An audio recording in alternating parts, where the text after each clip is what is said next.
السلام علیکم ورحمۃ اللہ وبرکاتہ۔ اہلاً و سہلاً۔ اقرا مہد الحافظات پشاور شہر ورثہ، جماعت ہشتم، مضمون تعلیم الاسلام، سبق نمبر 1۔ آج کا ہمارا سبق ہے قیامت کے بیان سے۔ اس میں آج ہم یہ پڑھیں گے کہ قیامت کا دن کس دن کو کہا جاتا ہے، اور اس میں جو ہے تمام لوگ کیسے مر جائیں گے اور کب قیامت آئے گی، قیامت کی نشانیاں کیا ہوگی۔ تو اس سبق میں ہم آج قیامت کے متعلق معلومات جو ہے وہ پڑھیں گے۔ سب سے پہلے یہ کہ قیامت کا دن کس دن کو کہا جاتا ہے۔ تو قیامت کا دن اس دن کو کہا جاتا ہے کہ جس میں تمام لوگ، یعنی آدمی اور جاندار، جو سب جو جانور ہو، انسان ہو، جو کچھ بھی ہو، سب مر جائیں گے اور تمام دنیا فنا ہو جائے گی، اور پہاڑ یہ روئی کے گالوں کی طرح اڑتے پھریں گے۔ یعنی اگر کوئی روئی کو جو ہے وہ ڈنڈے سے اس طرح مارے تو اس کے وہ چھوٹے چھوٹے گال وہ ہوا میں اڑ جاتی ہیں، تو اسی طرح یہ پہاڑ یہ بھی قیامت کے دن روئی کے گالوں کی طرح اڑتے ہوئے پھریں گے، اور ستارے قیامت کے دن ٹوٹ جائیں گے اور زمین پر گر پڑیں گے۔ غرض یہ کہ ہر چیز ٹوٹ پھوٹ کر وہ فنا ہو جائے گی۔ پھر تمام جاندار جو ہے وہ کیسے مر جائیں گے، یعنی قیامت کے دن تمام جاندار کیسے مر جائیں گے، تو حضرت اسرافیل علیہ السلام جو کہ اللہ تعالیٰ نے اس کو سور پھونکنے پر مقرر فرمایا ہے، تو حضرت اسرافیل علیہ السلام یہ اللہ تعالیٰ کے فرشتے ہیں، اور یہ قیامت کے دن سور پھونکیں گے، اور اس کی آواز جو ہے وہ اس قدر ڈراؤنی اور سخت ہوگی کہ اس کے صدمے کی وجہ سے سب لوگ، یعنی وہ آواز کی سختی کی وجہ سے سب لوگ مر جائیں گے، اور ہر چیز وہ ٹوٹ پھوٹ کر فنا ہو جائے گی۔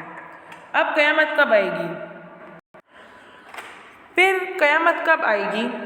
تو قیامت آنے والی ہے، یعنی قیامت کا صحیح علم یہ کسی کو نہیں ہے، اللہ تعالیٰ کے علاوہ اور کوئی اس کے صحیح علم کو نہیں جانتا۔ ہاں اتنا معلوم ہے کہ قیامت جمعے کے دن آئے گی اور محرم کی 10ویں تاریخ ہوگی، اور ہمارے پیغمبر صلی اللہ علیہ وسلم نے قیامت کی کچھ نشانیاں بتائی ہیں، تو ان نشانیوں کو دیکھ کر قیامت کا قریب آ جانا وہ معلوم ہو سکتا ہے۔ یعنی بہت سی قیامت کی نشانیاں ایسی ہیں کہ لڑکیاں وہ جو ہے اپنی ماں کی نافرمانی کریں گی، اور علم جو ہے وہ اس وجہ سے لوگ حاصل کریں گے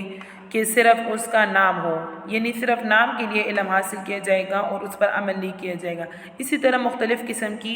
نشانیاں نبی کریم صلی اللہ علیہ وسلم نے بتائی ہیں، تو اگر وہ ان نشانیوں کا ظہور ہو جائے، یعنی وہ نشانیاں ظاہر ہو جائیں، تو سمجھ لو کہ قیامت قریب ہے۔ اب قیامت کی نشانیاں کیا ہیں، یہاں پر ذکر ہو رہی ہے کہ حضور صلی اللہ علیہ وسلم نے فرمایا کہ جب دنیا میں گناہ زیادہ ہونے لگے اور لوگ اپنے ماں باپ کی نافرمانیاں اور ان پر سختیاں کرنے لگے، یعنی جب دنیا میں گناہ زیادہ ہونے لگے اور لوگ اپنے ماں باپ کی نافرمانی کرنے لگے اور ان پر سختی کرنے لگے، اور امانت، اگر کسی کے پاس امانت رکھا جائے تو وہ اس میں خیانت کرنے لگے، اور گانا بجانا وہ عام ہو جائے، اور ناچ رنگ کی زیادتی ہو، مطلب یہ کہ ناچ گانے وغیرہ یہ سب کچھ زیادہ ہو جائے، اور پچھلے بعد والے لوگ پہلے بزرگوں کو برا کہنے لگے، یعنی آج کل کے جو لوگ ہیں وہ پہلے بزرگ جو گزرے ہیں تو اس کے بارے میں برا کہیں اور ان کو جو ہے برا سمجھیں، اور جو لوگ بے علم ہو، یعنی جن کے پاس علم نہ ہو یا علم ہو لیکن کم علم ہو، اور وہ لوگ جو ہے وہ رہنما بن جائیں،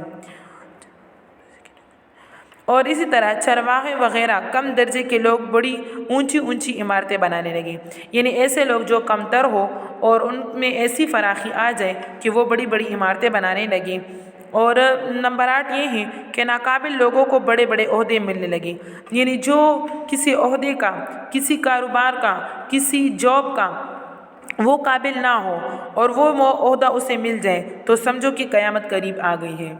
یہ قیامت کے بارے میں بیان تھا۔ اس کے بعد ابھی تقدیر کا بیان ہوگا۔ تقدیر کا بیان، یعنی تقدیر کس سے کہتے ہیں، تو دیکھیں ہر اچھی اور بری، ہر بات اور ہر اچھی اور بری چیز کے لیے اللہ کے علم میں ایک اندازہ مقرر ہوتا ہے، چاہے وہ اچھی چیز ہو چاہے وہ بری ہو، یا اچھی بات ہو بری بات ہو، ہر چیز کے لیے اللہ تعالیٰ کے علم میں ایک اندازہ مقرر ہے، اور ہر چیز کے پیدا کرنے سے پہلے اللہ تعالیٰ اسے جانتا ہے۔ اللہ تعالیٰ کے اسی علم اور اندازے کو تقدیر کہتے ہیں۔ کوئی اچھی یا بری بات اللہ تعالیٰ کے علم اور اندازے سے باہر نہیں ہے۔ اس کے بعد مرنے کے بعد یہ ٹاپک شروع ہوتا ہے کہ مرنے کے بعد دوبارہ زندہ ہونا۔ سوال ہوتا ہے کہ مرنے کے بعد دوبارہ زندہ ہونے سے کیا مراد ہے؟ تو جواب اس کا یہ ہے کہ قیامت میں جب سب چیزیں فنا ہو جائیں گی، پھر حضرت اسرافیل علیہ السلام دوبارہ سور پھونکیں گے تو سب چیزیں موجود ہو جائیں گی، آدمی بھی زندہ ہو جائیں گے، میدان حشر میں اللہ تعالیٰ کے سامنے پیشی ہوگی، حساب لیا جائے گا اور اچھے اور برے کاموں کا بدلہ دیا جائے گا۔ جس روز یہ کام ہوں گے اس دن کو یوم الحشر یعنی جمع کیے جانے کا دن، اور یوم الجزاء اور یوم الدین یعنی بدلہ دینے کا دن، اور یوم الحساب یعنی حساب کا دن کہتے ہیں۔ پھر سوال ہوتا ہے کہ ایمان مفصل میں جن 7 چیزوں کا ذکر ہے ان میں سے اگر کوئی 2 باتوں کو نہ مانے تو کیا وہ مسلمان ہو سکتا ہے؟ تو جواب یہ ہے کہ ایمان مفصل میں جو چیزیں ذکر کی گئی ہیں تو اگر کوئی ان میں سے کسی ایک یا 2 چیزوں پر بھی ایمان نہ لائے تو وہ ہرگز مسلمان نہیں ہو سکتا، جب تک کہ اللہ تعالیٰ کی توحید اور پیغمبروں کی پیغمبری اور اللہ تعالیٰ کی کتابوں اور اللہ تعالیٰ کے فرشتوں اور قیامت کے دن اور تقدیر اور مرنے کے بعد زندہ ہونے کو نہ مانے، ہرگز وہ مسلمان نہیں ہو سکتا۔ پھر سوال ہوتا ہے کہ حضرت محمد صلی اللہ علیہ وسلم نے 5 چیزوں پر اسلام کی بنیاد بیان فرمائی ہے اور ان میں فرشتوں اور اللہ تعالیٰ کی کتابوں اور قیامت اور تقدیر وغیرہ کا کوئی ذکر نہیں ہے۔ جواب یہ کہ ان 5 چیزوں میں حضرت محمد صلی اللہ علیہ وسلم پر ایمان لانے کا ذکر ہے، اور جب کوئی شخص حضرت محمد صلی اللہ علیہ وسلم پر ایمان لے آئے تو اسے آپ صلی اللہ علیہ وسلم کی بتائی ہوئی تمام باتیں ماننی ضروری ہوں گی۔ یہ نبی کریم صلی اللہ علیہ وسلم نے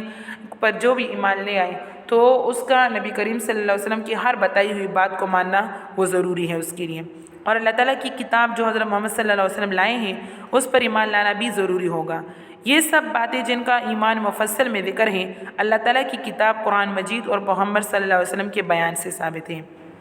یعنی جو باتیں ایمان مفصل میں ذکر ہو چکی ہیں تو وہ اللہ تعالیٰ کی کتاب یعنی قرآن مجید سے اور حضرت محمد صلی اللہ علیہ وسلم نے اس کو بیان کیا ہے ان سے ثابت ہیں۔ سوال ہوتا ہے کہ ان سب باتوں کا دل سے یقین اور زبان سے اقرار کرے لیکن نماز نہ پڑھے یا زکوٰۃ نہ دے یا روزہ نہ رکھے یا حج نہ کرے تو وہ مسلمان ہی یا نہیں؟ تو جواب یہ کہ ہاں مسلمان تو ہے لیکن سخت گناہ گار اور اللہ تعالیٰ کا نافرمان ہے۔ ایسے شخص کو فاسق کہتے ہیں۔ یہ لوگ اپنے گناہوں کی سزا پا کر آخر میں چھٹکارا پائیں گے، یعنی ان کو جو ہے آخرت میں سزا دی جائے گی، لیکن سزا دینے کے بعد پھر جو ہے وہ آخر میں جو ہے جنت میں چلے جائیں گے، یعنی پہلے ان کو اپنی گناہوں کی سزا مل جائے گی، اس کے بعد یہ لوگ جنت میں داخل ہوں گے۔ صدق اللہ العظیم وآخر دعوانا ان الحمد للہ رب العالمین۔ طالبات، آپ لوگوں کو جو منزل میں نے نشانات لگائے ہیں ان میں سے پہلی منزل آپ لوگوں نے یاد کر لی ہے، دوسری منزل یاد کر لی، انشاءاللہ ٹیسٹ ہوگا آپ لوگوں کا۔ السلام علیکم ورحمۃ اللہ وبرکاتہ۔